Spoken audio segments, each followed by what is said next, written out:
She is having atypical HUS. That is second time effect ஆனதுக்கப்புறம் தான் வந்தாங்க. காய்ச்சல் சளின்னு ஒரு நாள் 2 நாள் இருந்துச்சுங்க. அப்புறம் அந்த ஒரு பிளட் லெவல் ரொம்ப கம்மியாக இருந்துச்சுன்னு சொன்னாங்க. கம்மியாச்சுன்னா 4.5 அப்படிங்கிற மாதிரி இருந்துச்சு. அதுக்கப்புறம் ஒரு ஈவினிங் பார்க்குறப்ப 4 அந்த மாதிரி வந்துருச்சு. பாப்பாவுக்கு வந்து ஹெச்யூஎஸ்ன்னு சொல்லி சொன்னாங்க.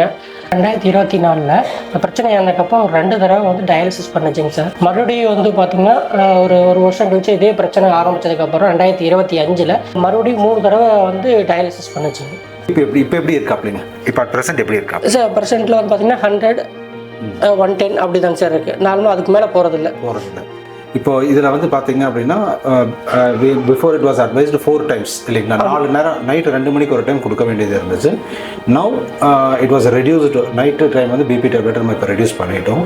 இப்போ இதில் வந்து அடுத்தது இன்னொரு டேப்லெட்டும் கூட செகண்ட் டைம் கொடுக்க வேண்டியதுலேயும் ஆஃப் டேப்லெட் ரெடியூஸ் பண்ணுறதுக்காக இருக்குது. And she has improved lot.